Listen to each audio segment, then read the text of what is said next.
Hello students, आपका स्वागत है एनआरवाई क्लासेस में। इस वीडियो में हम प्रतिस्थापन विधि सीखने वाले हैं। यह रेखीय समीकरण युग्मों के हल निकालने की एक विधि है। हल का मतलब है एक्स और वाई का मान निकालने की एक विधि है। आइए हम शुरू करते हैं हल से।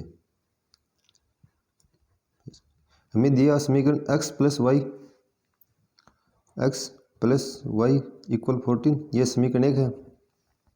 एक्स माइनस वाई इक्वल 4, ये समीकरण 2 है। यहाँ से x का मान निकालेंगे, x इक्वल 14, ये y इधर जाएगा तो माइनस का y, ये समीकरण 3।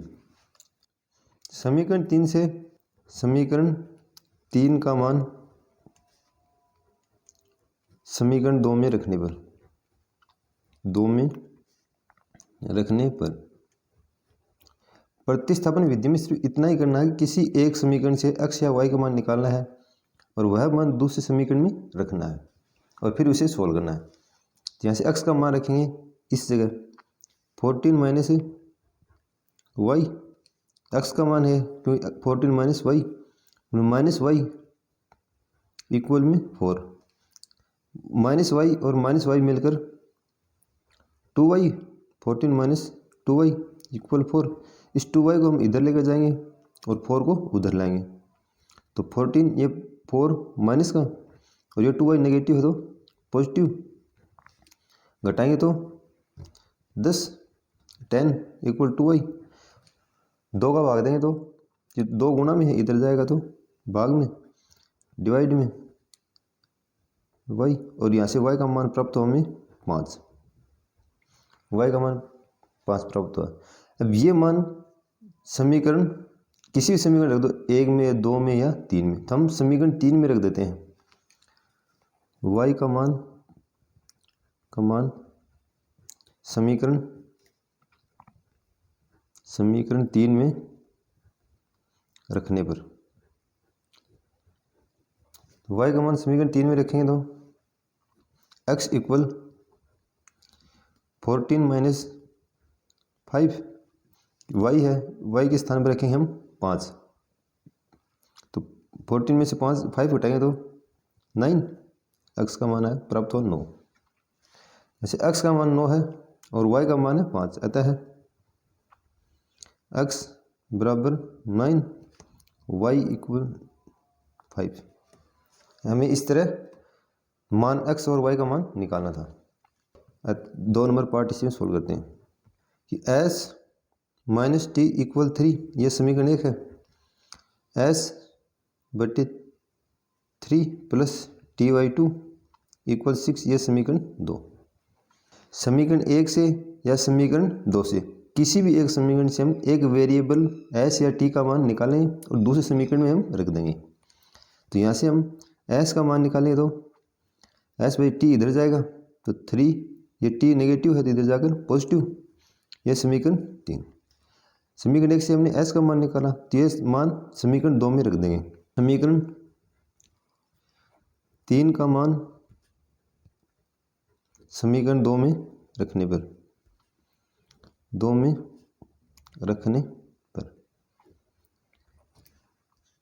समीकरण 2 में मान रखें तो ये s है, s के स्थान पर रखें 3 प्लस टी, तो 3 प्लस में t बटे 3 प्लस ty2 इक्वल 6।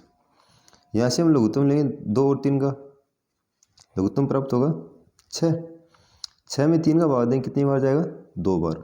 2 को इस संख्या से गुणा करेंगे तो 2 कोष्टक 3 प्लस टी प्लस 2 का भाग देंगे 6 में, कितनी बार जाएगा 3 बार। 3 को टी से गुणा करेंगे तो 3t इक्वल में 6 है।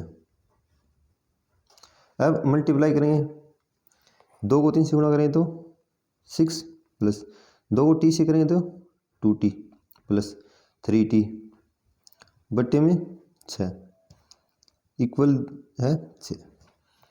2t इसे वज्र गुणा करेंगे कि यहाँ बट्टे में 1 है, वज्र गुणा करेंगे तो 1 को इस संख्या से गुणा करेंगे तो 6 प्लस ये t कितनी बार है 2 बार, ये t कितनी बार है 3 बार, तो 2 प्लस 3 5t, ये 5t इक्वल 6 को 6 से गुणा करेंगे तो 36। इस 6 को हम इधर लेकर आएंगे तो पॉजिटिव हो तो नेगेटिव। 5t इक्वल 36 माइनस 6, 36 में 6 घटाएंगे तो 30 5t। और यहाँ से t का मान प्राप्त होगा हमें 30, ये 5 गुना में इधर जाएगा तो भाग में 30/5, 30 में 5 भाग दें तो t का मान प्राप्त होगा 6। ये 6 हम समीकरण 3 में रख देंगे, t का मान यहाँ रखेंगे। t का मान समीकरण 3 में रखने पर, या समीकरण 3 में t का मान रखने पर रखें तो s बराबर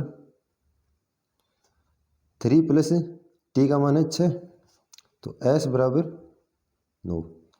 s का मान हमें 9 प्राप्त हुआ है और t का मान हमें 6 प्राप्त। इसी तरह हमें प्रतिस्थापन विधि से हल ज्ञात करने हैं। इसी का तीसरा पार्ट है और हल कर लेते हैं, वो हम यहाँ पर सोल्व करेंगे। तीसरा पार्ट इसी में 3x माइनस वाई इक्वल 3। तो यहाँ से हम x या y का मान निकालेंगे। ये समीकरण 1 है। मान निकालने के लिए हम y को इधर भेजेंगे तो 3x इक्वल 3, ये माइनस है तो यहाँ जाकर प्लस y है, तो गुणा में है तो इधर जाएगा तो भाग में, तो x इक्वल 3 प्लस वाई बटे 3। ये समीकरण 2। दूसरा समीकरण दिया हमें 9x माइनस 3y। दूसरा समीकरण है 9x माइनस 3y इक्वल 9। ये समीकरण 3। समीकरण 3 में